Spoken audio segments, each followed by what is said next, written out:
Hello everyone, कैसे हैं आप सभी। तो चलिए आज का जो है हम लोग क्लास स्टार्ट करते हैं बिना टाइम वेस्ट किए। ठीक है, कल हम लोग जहाँ भी पढ़े थे यहाँ पे 18 नंबर तक हम लोग पढ़ लिए थे। ये सारा ऑप्शन जो है हम लोग डिटेल में डिस्कस किए थे। तो आज हम लोग पढ़ेंगे 19 नंबर। ठीक है, 19 नंबर देखिए क्वेश्चन क्या कहता है कि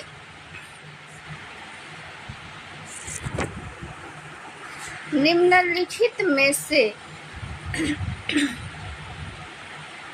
कौन गर्भ जो है संकेत नहीं है, यानी कि निम्नलिखित में से कौन गर्भ नहीं है का संकेत है। ठीक है, ऑप्शन हमारा फर्स्ट है चैडविक का लक्षण, ऑप्शन बी है ब्रुडजिन्स्की का लक्षण और ऑप्शन सी है हेगर का लक्षण, ऑप्शन डी है गुडेल का लक्षण। तो कल के क्लास में इसको हम जो है डिटेल में पढ़ाए हुए थे। तो आप लोग बताइए कि आखिर जो है इसमें से कौन सा संकेत जो है वो गर्भ का संकेत नहीं है। तो यहाँ पे हमारा जो है ऑप्शन बी जो है वो राइट आंसर हो जाएगा, ब्रुडजिन्स्की का लक्षण। ठीक है, ये चैडविक, हेगर और गुडेल पिछला जो वीडियो है कल वाला, तो उसके वीडियो में हम ये सारा कुछ डिटेल में जाने थे आखिर क्या होता है। तो इसको यहाँ पे हम लोग डिस्कस नहीं करेंगे। ब्रुडजिन्स्की को हम लोग यहाँ पे पढ़ेंगे कि आखिर ये लक्षण क्या है। तो ये लक्षण जो है ये गर्दन में एक प्रकार की अकड़न होती है, बहुत ज़्यादा अकड़न होती है। ठीक है, इसके लक्षण में। और ये गर्दन के अकड़न में कई बार क्या होता है कि घुटने जो होते हैं और कुल्हे ये सब भी मुड़ जाते हैं, इतना अकड़न होता है कि। तो ये गर्दन की एक क्या है अकड़न है, ब्रुडजिन्स्की का लक्षण। ये गर्भ के का संकेत नहीं है। ठीक है, चलिए हम अब 20 नंबर क्वेश्चन पढ़ेंगे।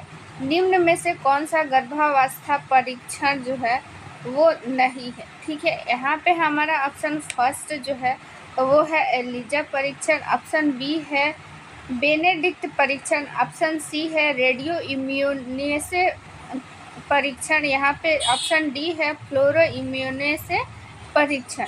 तो इसका राइट आंसर हो जाएगा बेनेडिक्ट परीक्षण। ठीक है, बेनेडिक्ट परीक्षण जो है वो गर्भावस्था में नहीं की जाती है। और ये एलिजा, रेडियोमिनो, फ्लोरो इम्यूनो ये सारा कुछ क्या किया जाता है कि यहाँ पे गर्भावस्था में परीक्षण किया जाता है। इसके अलावा और भी होता है AIT भी होता है, RIA रेडियो इम्यूनो एसे, इसको हम लोग शॉर्टकट में बोलते हैं। रेडियो इम्यूनो एसे को हम लोग शॉर्टकट में RI बोलते हैं, RIA बोलते हैं। अल्ट्रासोनोग्राफी और फिर डाट होता है डायरेक्ट एलुगेशन टेस्ट। ठीक है, ये सारा कुछ गर्भावस्था में परीक्षण का ठीक है परीक्षण किया जाता है। ये सब कुछ अगर आप लोग को नहीं याद है तो लिख लीजिएगा कॉपी में, क्योंकि ऐसा क्वेश्चन पूछा जाता है कि कौन सा परीक्षण गर्भावस्था में नहीं किया जाता है। एलिजा का यहाँ पे फुल फॉर्म भी पूछ लिया जाता है। तो इसका फुल फॉर्म होता है एंजाइम लिंकेड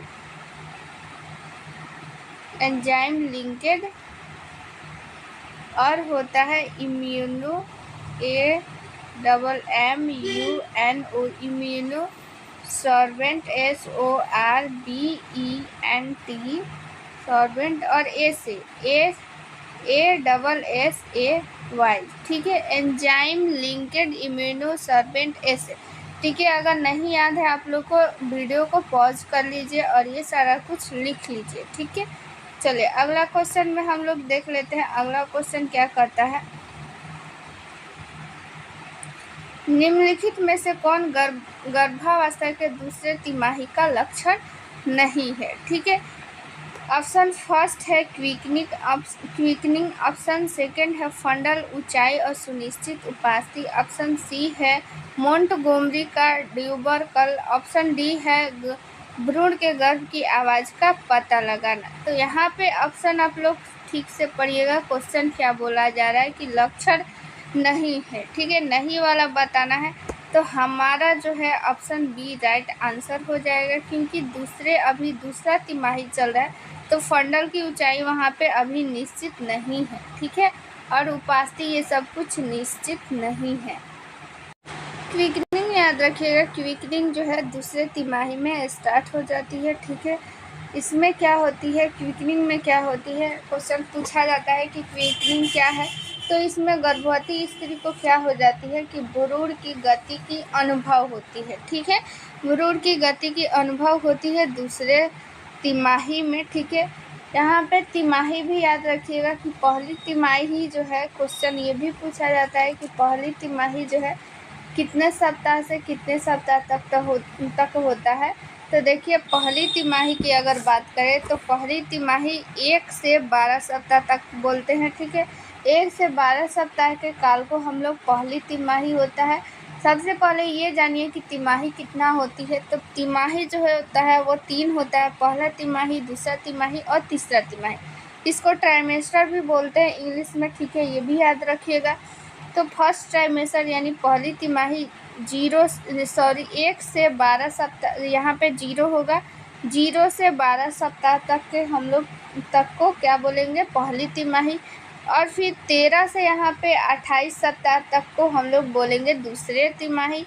और यहाँ पे 29 से लेकर के 40 सप्ताह तक तीसरे तिमाही बोलेंगे, तीसरा तिमाही। पहला तिमाही क्या हो गया, 0 से 12 सप्ताह, दूसरा तिमाही 13 से 28 सप्ताह और तीसरा तिमाही 29 से 40 सप्ताह। ठीक है, याद रखिएगा, यह तिमाही पूछा जाता है।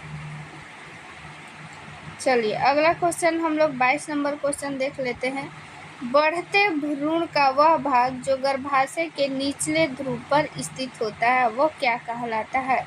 बढ़ते भ्रूण का वह भाग जो गर्भाशय के निचले जो है हिस्से में स्थित होता है, यानी कि जब भ्रूण का विकास होता है तो भ्रूण का वो कौन सा हिस्सा होता है जो गर्भाशय के निचले हिस्से में स्थित होता है। ठीक है, जो निचले हिस्से में स्थित होता है तो उसको हम लोग क्या बोलेंगे। क्वेश्चन सीधा से ये है। हमारा फर्स्ट ऑप्शन है लाई, ऑप्शन सेकंड जो है वो है भ्रूण की प्रस्तुति, ऑप्शन जो सी है वो है भ्रूण का एटीट्यूड और भ्रूण, ऑप्शन डी है भ्रूण की स्थिति। ठीक है, तो ये याद रखिएगा, ये भी क्वेश्चन जो है इम्पोर्टेंट है, बहुत इम्पोर्टेंट है। ये क्वेश्चन एग्जाम में पूछा गया था 22 नंबर।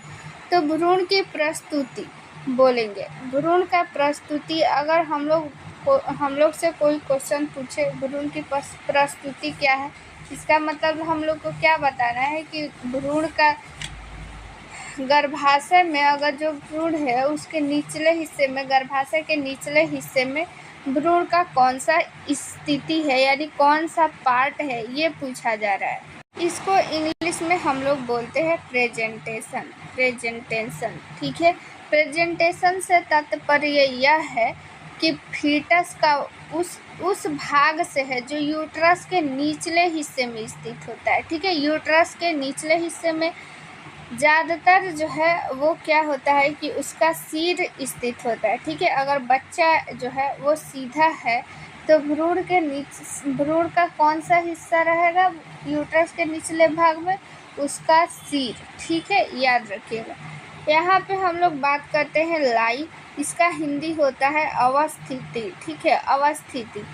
तो अवस्थिति से क्या मतलब है, अवस्थिति से यहाँ पे तात्पर्य यह है कि वह जो है यहाँ पे उसको मेरुदंड से हम लोग डिफाइन करते हैं।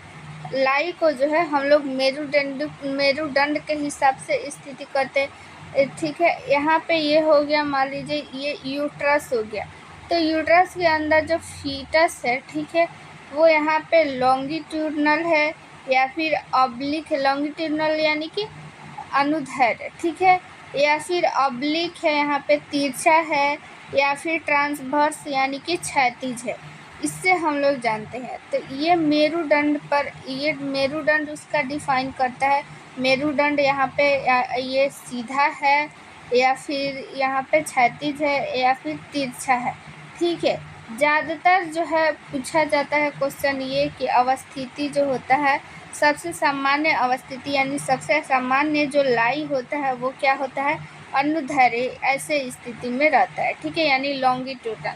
देखिए, आप लोग क्वेश्चन पे मत जाइए कि कितना क्वेश्चन बताया जा रहा है एक दिन में। आप लोग ये सोचिए कि एक क्वेश्चन में आप लोग को कितना क्वेश्चन क्लियर हो गया। ठीक है, क्वेश्चन पढ़ने से मतलब नहीं होता है, क्वेश्चन को समझना ज़रूरी होता है। क्वेश्चन को ऐसे तो बुक से भी आप लोग पढ़ सकते हैं, लेकिन यहाँ पे समझना ज़रूरी है, ठीक है। जब तक समझ में नहीं आएगा तब तक आप लोग से वो याद नहीं हो जाएगा, नहीं याद होगा। ऐसे रट्टा मारिएगा फिर भूल जाइएगा ये वाला क्वेश्चन। लेकिन आप लोग समझ लीजिएगा कि आखिर लाई क्या है, भ्रूण की प्रस्तुति क्या है, एटीट्यूड क्या है, स्थिति क्या है, ये सारा कुछ आप लोग जान लीजिएगा। तो इससे रिलेटेड देखिए कितना क्वेश्चन बन गया कि आखिर हम लोग जो है लाई जान लिए कि लाई क्या है। तो लाई को हम लोग जो है अवस्थिति भी बोलते हैं हिंदी में। तो हिंदी और इंग्लिश दोनों हम लोग को याद रखना है, ठीक है। और लेकिन बुक में पढ़ते तो क्या ऐसे पढ़ते और भूल जाते। लाई का मतलब समझ ही नहीं आया कि आखिर लाई होता क्या है। तो लाई आप लोग जान लिए कि वहाँ पे फीटस की यहाँ मेरुदंड जो होता है उसके हिसाब से हम लोग यहाँ पे पहचानते हैं कि कैसी लाई है, यानी उसकी स्थिति कैसी है, वो सीधा है या तिरछा है, ठीक है। तो ये चीज़ हो गया। यहाँ पे हम लोग अब जानेंगे भ्रूण की प्रस्तुति यानी प्रेजेंटेशन। तो अभी बताए भ्रूण की प्रेजेंटेशन। यहाँ पे भ्रूण की प्रेजेंटेशन में क्या क्या हो सकता है, वर्टेक्स हो सकता है, ब्रो हो सकता है, ठीक है, यानी कि आईब्रो यहाँ पे निचले भी हिस्से में, या फिर फेस भी हो सकता है। लेकिन सबसे अगर सामान्य प्रस्तुति की बात करें, जनरली फीटस की प्रस्तुति कैसी होती है, तो वो सिफेलिक आप लोग याद रखिएगा, ठीक है। सिफेलिक में क्या होता है कि उसका सिर जो है वो निचले हिस्से में रहता है। एटीट्यूड की बात करें यहाँ पे, ठीक है, कि एटीट्यूड हम लोग क्या बोलेंगे, तो इसको हम लोग हिंदी में बोलते हैं अवस्था, ठीक है। अवस्था यहाँ पे भ्रूण के, तो अवस्था में हम लोग ये जानते हैं कि भ्रूण जो है वो यहाँ पे सिकुड़ा हुआ है या फैला हुआ है, ठीक है। एटीट्यूड उसका कैसा है, यानी अवस्था, या फैला हुआ है या फिर सिकुड़ा हुआ है।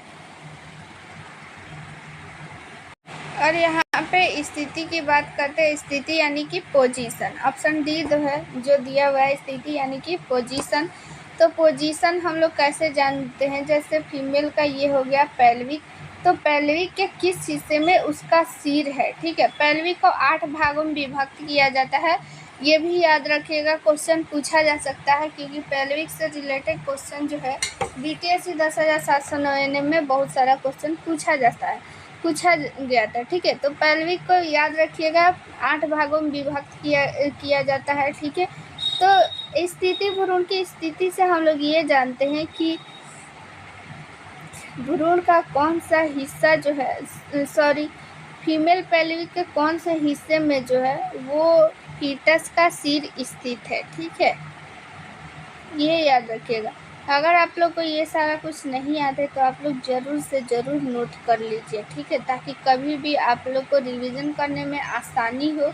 और ये पीडीएफ जब भी खोलें आप लोग, अगर नहीं याद है, भूल गए, तो पीडीएफ खोलिए और फिर कॉपी खोलिए और ये सारा ऑप्शन आप लोग को याद रहेगा, ठीक है। रट्टा मारने से आप लोग भूल जाइएगा जब तक ये नहीं समझिएगा। ये समझ लिए ना, तो इससे रिलेटेड आप लोग जो है कोई भी क्वेश्चन है 100% जो है दावा है कि कोई भी क्वेश्चन इससे रिलेटेड अगर आता है तो आप लोग का नहीं छूटेगा, ठीक है। तो यहाँ पे ऑब्जेक्टिव के साथ साथ आप लोग का थ्योरी भी कंप्लीट होते जा रहा है, इसलिए घबराने की कोई ज़रूरत नहीं है। तो आप लोग चाहते हैं कि इस पीडीएफ को लिखना नहीं पड़े, ठीक है, लिखने से बचना है। और फिर जो भी आप लोगों के सामने जो भी एग्ज़ाम हुआ है, जैसे हाल ही में बीटीएससी 10,799 एनएम का एग्ज़ाम हुआ है, या फिर 8,853 का जो एग्ज़ाम हुआ था कंटेक्ट पे, या फिर 865 का एग्ज़ाम हुआ था, सारा का एग्ज़ाम का जितना भी क्वेश्चन आप लोग को एक साथ देखना है, ठीक है, उस क्वेश्चन को एनालिसिस करना है। तो आप लोग ये पीडीएफ ले लीजिए, ठीक है। इस पीडीएफ में मिलेगा आप लोग को 4,000 प्लस क्वेश्चन, और उसमें रहेगा प्रीवियस ईयर क्वेश्चन, यानी पिछला जितना भी एएनएम का एग्ज़ाम हुआ है सारा क्वेश्चन रहने वाला है इसमें, सारे शिफ्ट का क्वेश्चन रहने वाला है, और प्लस जो भी इससे रिलेटेड वीवीआई क्वेश्चन बन सकता है वो सारा क्वेश्चन आप लोग के सामने इसमें रहेगा, जिससे आप लोग खुद भी एनालिसिस कर पाएंगे, खुद से भी समझ पाएंगे कि किस टाइप का क्वेश्चन जो है वो पूछा जा रहा है, किस टाइप का क्वेश्चन पूछा जा सकता है। ठीक है, जो भी इम्पोर्टेंट क्वेश्चन है सारा क्वेश्चन रहेगा। जो भी एएनएम में 6 सब्जेक्ट होता है, ठीक है। सेकेंड ईयर में जो होता है मिडवाइफरी और हेल्थ सेंटर मैनेजमेंट, और फर्स्ट ईयर में health promotion, child health nursing, community health nursing और प्राइमरी हेल्थ। ये सारा जो है आप लोग के सामने जितना भी क्वेश्चन है सारा कुछ रहने वाला है, ठीक है। और सारा इम्पॉर्टेंट जितना भी क्वेश्चन है सारा रहेगा, आप लोग को लिखने की ज़रूरत नहीं है, सारा एक पीडीएफ में मिल जाएगा। इस पीडीएफ को अब आप लोग के मन में आ रहा होगा कि ये पीडीएफ कैसे ले। तो ये पीडीएफ लेने के लिए आप लोग के सामने एक व्हाट्सअप नंबर यहाँ पे दिख रहा है। ये व्हाट्सअप नंबर चंदन सर का है। ये व्हाट्सअप नंबर आप लोग जो है स्क्रीनशॉट ले लीजिए और अपने जो है मोबाइल में सेव कर लीजिए, और फिर इस पर व्हाट्सअप कीजिए कि पीडीएफ चाहिए, तो आप लोगों को ये पीडीएफ व्हाट्सएप पे मिल जाएगा, ठीक है। बहुत ही इम्पॉर्टेंट ये पीडीएफ है। आप लोग के सामने जो भी एग्ज़ाम में वैकेंसी आने वाली है, जो भी वैकेंसी आने वाली है, ठीक है, वो वैकेंसी में इस पीडीएफ से आप लोग 100% श्योर रहिए कि इस पीडीएफ से ही क्वेश्चन आने वाला है, क्योंकि अभी तक जितना भी एग्ज़ाम हुआ है सारे एग्ज़ाम का इसमें रहने वाला है प्रीवियस ईयर क्वेश्चन, प्लस उससे रिलेटेड जितना भी इम्पोर्टेंट क्वेश्चन है सारा कुछ इंक्लूड किया गया है, ठीक है। और वो पीडीएफ जो है इसमें आप लोग को यूट्यूब पे पढ़ाया भी जाएगा, और जो भी एक स्पेशल की पॉइंट है उसको आप लोग को मिलेगा एक व्हाट्सएप ग्रुप में। जैसे ही आप लोग ये पीडीएफ परचेज कीजिएगा आप लोगों को एक व्हाट्सएप ग्रुप में ऐड कर दिया जाएगा, और उस जो ग्रुप है उस ग्रुप में आप लोगों को जो भी पीडीएफ लेंगे केवल वही रहेंगे, और उस ग्रुप में आप लोगों को एक सीक्रेट जो है वो वीडियो भी शेयर किया जाएगा, जिससे आप लोगों को जो भी डाउट है वो क्लियर हो पाएगा, ठीक है। जो भी डाउट है वो आप लोग पूछ भी सकते हैं, क्लास का सारा अपडेट उसमें मिल जाएगा, ठीक है। जितनी भी परेशानी है आप लोग वहाँ से शेयर कर सकते हैं। ये व्हाट्सअप नंबर आप लोग जो है व्हाट्सअप नंबर सेव कर लीजिए, चंदन सर का है। तो आप लोग ये पीडीएफ ज़रूर लीजिए, ये व्हाट्सअप नंबर है, व्हाट्सअप नंबर पे तुरंत ही मैसेज कीजिए। चलिए अब हम लोग देखते हैं अगला क्वेश्चन। तो देखिए अभी आप लोग को समझाया, अब उसी से रिलेटेड यहाँ पे क्वेश्चन आ गया, ठीक है। उसी से रिलेटेड क्वेश्चन आ गया, तो ये क्वेश्चन का आंसर तो आप सभी को पता हो गया, अभी तुरंत बताए हुए हैं। भ्रूण के विभिन्न अंगों का आपस में संबंध क्या कहलाता है, ठीक है। तो हमारा ऑप्शन फर्स्ट है लाई, भ्रूण की प्रस्तुति, एटीट्यूड और भ्रूण की स्थिति, ठीक है। तो अभी हम बताएं आप लोगों को कि भ्रूण का एटीट्यूड क्या कहलाता है। एटीट्यूड यानी अवस्था, अवस्था क्या कहलाता है भ्रूण का।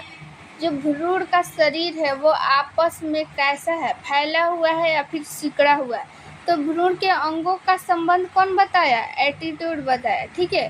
भ्रूण के अंगों का आपस में संबंध कौन बताया, एटीट्यूड बताया कि आखिर वो फैला हुआ है या फिर सिकुड़ा हुआ है, ठीक है।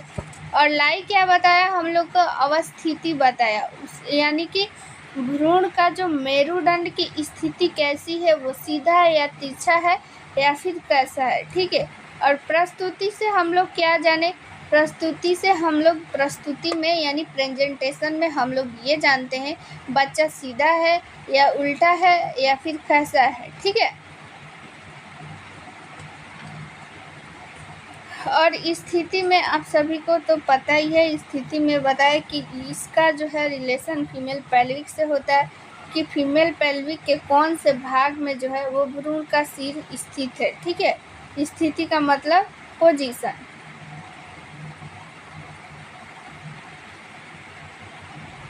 देखिए यहाँ पे अभी हम लोग बताए लाई, अभी बताए, ठीक है। उसी से रिलेटेड क्वेश्चन आ गया। देखिए यहाँ पे अभी हम तुरंत बताए कि ये ऑप्शन आप लोग जैसे ही पढ़ लीजिएगा, इससे रिलेटेड कोई भी क्वेश्चन आप लोग का नहीं छूटेगा, ठीक है। तो इसका अभी आंसर देखिए आप लोग को पता चल गया होगा कि मानव भ्रूण का सबसे सामान्य लाई यानी अवस्थिति, लॉन्गिट्यूडनल, आड़ा, तिरछा और स्थित। तो अभी हम तुरंत जस्ट बताए हैं लॉन्गिट्यूडनल यानी कि इसको हम लोग हिंदी में बोलते हैं अनुदैर्ध्य, ठीक है, क्या बोलते हैं, अनुदैर्ध्य भी बोलते हैं, याद रखिएगा, अनुदैर्ध्य भी बोलते हैं लॉन्गिट्यूडनल को। तो सबसे सामान्य लाई यानी कि लाई मतलब अवस्थिति, इसको हम लोग सबसे सामान्य लाई को हम लोग लॉन्गिट्यूडनल को मानते हैं। भ्रूण की सबसे सामान्य प्रस्तुति यानी प्रेजेंटेशन अभी तुरंत जस्ट बताए हैं, सिफालिक, पड़ालिक, कंधी और या फिर आड़ा। तो अभी हम बताए हैं सिफालिक प्रेजेंटेशन, ठीक है।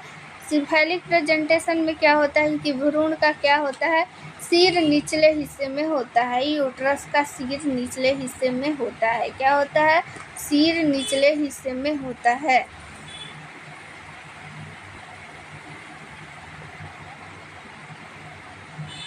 चलिए 26 नंबर क्वेश्चन आप लोग के सामने आ गया कि मानव भ्रूण की सार्वभौमिक प्रवृत्ति क्या है, ठीक है। यहाँ पे ऑप्शन फर्स्ट है विस्तारित, मोड़, कुछ समय बढ़ाया गया और कुछ समय फ्लेक्सेट किया गया और उच्च विस्तारित। सार्वभौमिक प्रवृत्ति यानी कि वो जो है विस्तारित होता है या फिर मोड़ा हुआ। तो यहाँ पे हमारा जो है ऑप्शन बी जो है राइट आंसर हो जाएगा। आप सभी को पता होगा, देखे होंगे कभी ना कभी कि ऐसे जो है भ्रूण जो है ऐसे मोड़े हुए हाथ, मोड़े हुए पैर, मोड़े हुए की स्थिति में रहता है। तो मानव भ्रूण की सार्वभौम प्रवृत्ति क्या है कि वो मोड़े हुए स्थिति में रहता है, ठीक है। 27 नंबर क्वेश्चन देख लेते हैं। 27 नंबर क्वेश्चन क्या कहता है कि एक महिला जो गर्भवती हो गई है लेकिन उसने कभी जीवित बच्चे को जन्म नहीं दिया, उसे क्या कहा जाता है। इम्पॉर्टेंट क्वेश्चन है, इसको इम्पॉर्टेंट में लिख लीजिए, इसका बहुत ज़्यादा चांस है एग्जाम में आने का, ठीक है। तो हमारा ऑप्शन फर्स्ट है नल्लीपेरा, ऑप्शन बी है न्यूली ग्रेविडा, मल्टीपेरा, परपुरा, ठीक है। तो यहाँ पे ऑप्शन जो फर्स्ट हो जाएगा वो राइट आंसर हो जाएगा, नल्लीपेरा हम लोग बोलेंगे। देखिए यहाँ पे क्वेश्चन क्या कर रहा है, समझिएगा कि उसने जो है पहली बार गर्भ धारण नहीं किया है, गर्भवती हुई है लेकिन जीवित बच्चे को जन्म नहीं दिया है। इसका मतलब क्या, उसका एबॉर्शन हो गया होगा, किसी कारण से मतलब डेथ हो गया हो या फिर स्टिल बर्थ हो यानी मरे हुए बच्चे को जन्म दिया है, ठीक है, जीवित बच्चे को जन्म नहीं दिया है, तो उसको हम लोग बोलेंगे नल्लीपेरा, ठीक है। प्राइमरी ग्रेविडा किसको बोलेंगे, जो पहली बार गर्भ धारण किया हो, ठीक है, उससे पहले वो कभी गर्भ धारण नहीं की है, उसको हम लोग प्रीमी ग्रेविडा बोलते हैं। मल्टीपेरा किसको बोलेंगे, जो एक से अधिक बार गर्भ धारण की है, ठीक है, और उससे पहले वो क्या की है, जीवित बच्चे को जन्म दिए, उसको हम लोग मल्टीपेरा बोलते हैं। चलिए इसका आंसर आप लोग दीजिएगा ज़रूर, क्योंकि इसका आंसर बता चुके हैं। एक महिला जिसने एक बच्चे को जन्म दिया है क्या बोलते हैं, ठीक है। ऑप्शन फर्स्ट है प्रीमी पेरा, मल्टीपेरा, न्यूली ग्रेविडा, प्रीमी ग्रेविडा। यहाँ पे क्वेश्चन को ध्यान से पढ़िएगा, जीवित बच्चे को जन्म दिया है क्या कहलाती है, ठीक है। तो हमारा ऑप्शन यहाँ पे ऑप्शन फर्स्ट हो जाएगा आंसर, प्रीमी पेरा। यहाँ पे जो है प्रीमी ग्रेविडा मत मारिएगा, प्रीमी ग्रेविडा मतलब होता है कि वो अभी गर्भ धारण की है, बच्चे को जन्म नहीं दिए, लेकिन बच्चे को जन्म दे दिए तो उसको हम लोग प्रीमी पेरा बोलेंगे, ठीक है।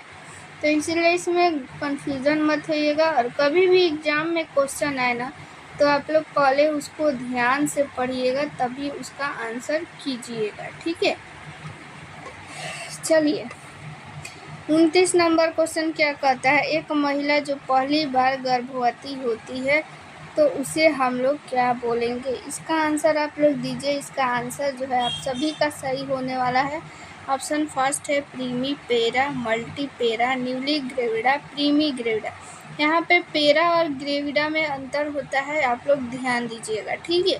पेरा अगर कहीं भी लग गया इसका मतलब कि वो जन्म दे चुकी है, ग्रेविडा मतलब वो अभी जो है वो गर्भ धारण की है, ठीक है, अभी बच्चे को जन्म नहीं दी है। तो यहाँ पे हमारा ऑप्शन क्या हो जाएगा, यहाँ पे डी हो जाएगा राइट आंसर। पहली बार गर्भवती होती है तो उसको हम लोग क्या बोलेंगे, प्रीमी ग्रेविडा। अगर वो बच्चे को जन्म दे दी है तो उसको क्या बोलेंगे, प्रीमी पेरा, ठीक है। और मल्टीपेरा बोलेंगे जो एक या सॉरी 2 या 2 से अधिक जो है वो बच्चे को जन्म दी है तो उसे हम लोग मल्टीपेरा बोलेंगे। पेरा मतलब कहीं भी अगर दिया हो तो वो बच्चा से रिलेटेड है, अगर ग्रेविडा है तो वो गर्भवती से रिलेटेड है, आप लोग याद रखिएगा। चलिए 29 नंबर हम लोग क्वेश्चन देख लेते हैं। 29 नंबर क्वेश्चन क्या कहता है, प्रसव पूर्व सलाह में शामिल है। यानी अगर कोई गर्भवती महिला आती है और आप लोग से कुछ एडवाइस लेना चाहती हैं तो आप लोग क्या एडवाइस दीजिएगा, ठीक है। ऑप्शन है हमारा फर्स्ट है, माँ को प्रतिदिन 300 किलो कैलोरी अतिरिक्त लेने के लिए प्रोत्साहित करें। ऑप्शन जो है बी है, माता को प्रतिदिन आयरन फॉलिक एसिड की गोली खानी चाहिए। ऑप्शन सी है, टेटनस टॉक्साइड का टीकाकरण। ऑप्शन डी है सभी। तो देखिए यहाँ पे राइट आंसर सारा हो जाएगा। सारा के सारा जो है प्रसव पूर्व से ही रिलेटेड है। यहाँ पे प्रसव पूर्व जब भी वो गर्भ धारण करती है तो उसको अतिरिक्त जो है कैलोरी की आवश्यकता होती है, तो अतिरिक्त कैलोरी का सेवन करने के लिए हम लोग उसको सलाह देंगे। आयरन की गोली खाने के लिए हम लोग सलाह देंगे। उसका हीमोग्लोबिन कैसा है तो उस पर डिपेंड करता है कि वो कितनी गोली खाएगी, ठीक है। और उसके बाद टेटनस टॉक्साइड का टीकाकरण के लिए हम लोग उसको बोलेंगे। तो ये सारा के सारा चीज़ जो होता है वो हम लोग का राइट आंसर हो जाएगा। तो ऑप्शन डी जो है वो राइट आंसर हो जाएगा। तो चलिए हम लोग देख लेते हैं, कुछ लोगों का जो है वो सवाल था, कुछ डाउट था, तो डाउट हम लोग क्लियर कर लेते हैं कि आखिर किनका क्या सवाल था। तो देखिए यहाँ पे हम बताते हैं, यहाँ महादेव का यहाँ पे किन्हीं का आईडी है। यहाँ पे पूछिए निगेटिव मार्किंग भी रहता है क्या मैम एएनएम के एग्ज़ाम में। तो देखिए निगेटिव मार्किंग रहने का जो है 2 चांस है, रहता भी या नहीं रहता है। अगर कंटेक्ट पे अगर वैकेंसी निकलता है तो उसमें निगेटिव मार्किंग नहीं रहता है। अगर बीटीएस वैकेंसी निकलता है तो उसमें निगेटिव मार्किंग रहता है। याद रखिएगा कितना रहता है, 1/4। यानी कि अगर आप लोग 4 क्वेश्चन जो है वो गलत कीजिएगा तो 1 नंबर उसमें से कट जाएगा सही वाले में से, ठीक है। और यहाँ पे कविता कुमारी जी का क्वेश्चन है, जोना हैचिंग क्या होता है। तो देखिए आप उस वीडियो को ध्यान से देखिए, समझिए। जोना हैचिंग के बारे में डिटेल में बताया है कि आखिर ये क्या है, ठीक है। तो देखिए इस पीडीएफ का जो है वो क्वेश्चन जो है ख़त्म हो चुका है, लेकिन अभी जो हाल ही में एग्ज़ाम हुआ था उसमें कुछ जो है कुछ वर्ड ऐसा पूछा हुआ था जो आप लोगों को भी जानना चाहिए और वो जो है एग्ज़ाम में फिर से रिपीट कर सकता है। तो उसको हम लोग अभी जान लेते हैं। जैसे एक वर्ड वहाँ पे पूछा गया था, हाइड्रोसिफेलस मतलब क्या होता है। यहाँ पे हम लिख दे रहे हैं, यहाँ पे आप लोग इसको नोट करते चलिएगा, ठीक है। नोट कर लीजिएगा ताकि आप लोग जो है कभी भूलिएगा या फिर इसको रिवीजन कर लीजिएगा। यहाँ पर ठीक से लिख दे रहे हैं। देखिए यहाँ पे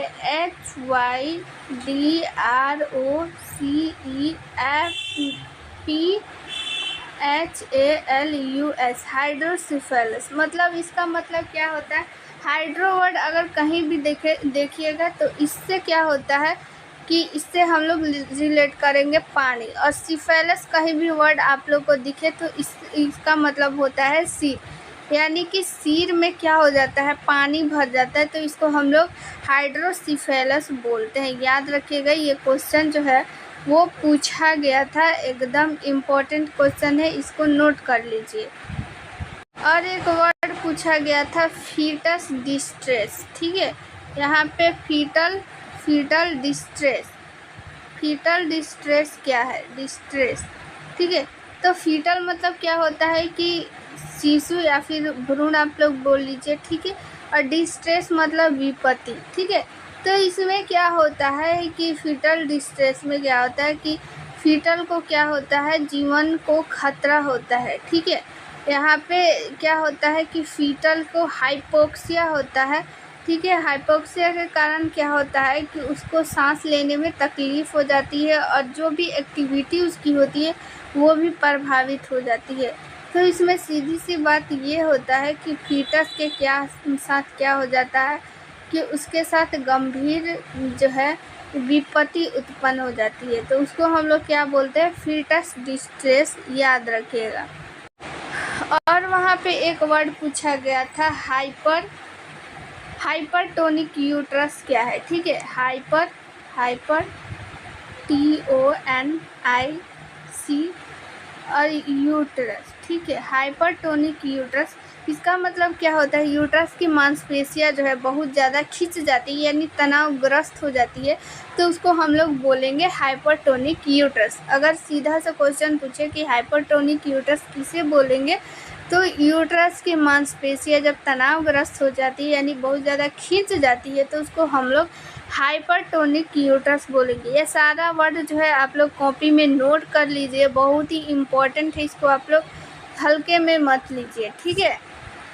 ये अभी हम बताएं फीटस डिस्ट्रेस, उसमें क्या क्या होता है, फीटस में क्या होता है, हाइपोक्सिया हो जाता है। हाइपोक्सिया भी एक वर्ड है, जो हाइपोक्सिया जो है पूछा जाता है कि आखिर हाइपोक्सिया क्या होता है, तो इसमें क्या होता है कि ऑक्सीजन की आपूर्ति कम हो जाती है, यानी ऑक्सीजन कम हो जाता है, यानी कि उसको सांस लेने में तकलीफ होती है, तो उसको हम लोग बोलते हैं हाइपोक्सिया। तो फीटस डिस्ट्रेस में क्या होता है कि फीटस को क्या हो जाता है कि सांस लेने में तकलीफ हो जाती है, ठीक है, तकलीफ होती है। और फीटस डिस्ट्रेस में कई बार क्या होता है कि इसमें जो है सीवियर टिश्यू डैमेज, यानी कि बहुत गंभीर जो होती है विपत्ति उत्पन्न होती है, जब सांस लेने में उसको तकलीफ होने लगती है, उसको ऑक्सीजन की कमी होने लगती है, तो जो क्या हो जाती है, सेल मरने लगते हैं। सेल मरेंगे तो टिश्यू भी डैमेज होने लगता है, जिसके कारण टिश्यू की क्या हो जाती है, डेथ भी हो जाती है, ठीक है।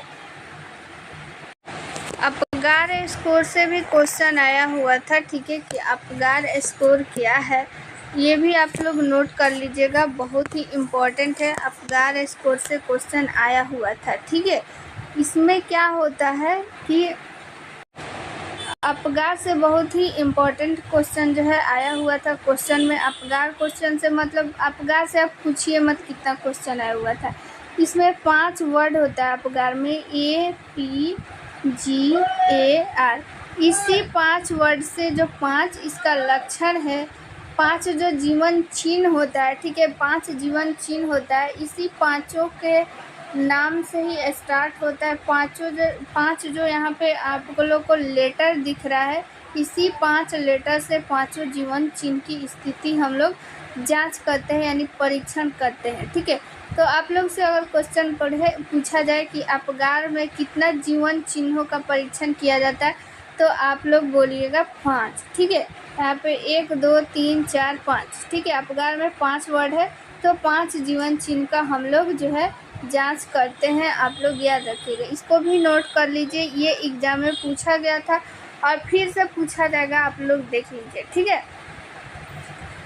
तो यहाँ पे हम लोग जो है अपगार में ये मतलब होता है अपीयरेंस मतलब दिखावा होता है, ठीक है। अपीयरेंस होता है, अपीयरेंस मतलब दिखावा। यहाँ पे लिख दे रहा है APPEARANCE।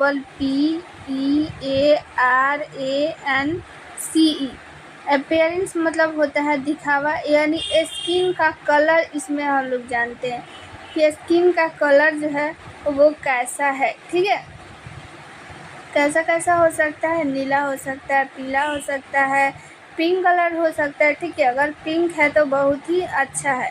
इसका आप लोग बोलिएगा तो अपगार स्कोर पेज जो होता है एक अच्छा सा पूरा डिटेल में बताएंगे, तब आप लोग को पूरा अच्छा से समझ में आएगा।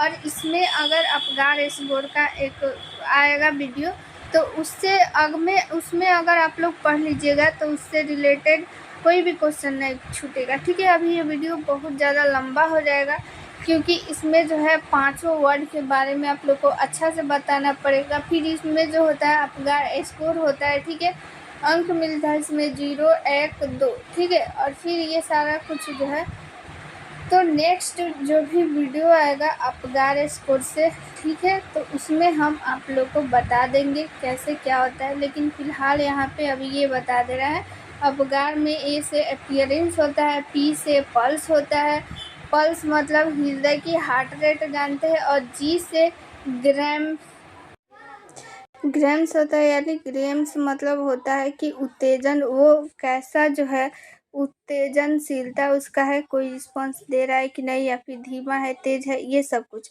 और ए से हमारा हो जाएगा एक्टिविटीज, यानी उसकी पेशिया के टोन, यानी एक्टिविटी उसकी कैसी है, ठीक है।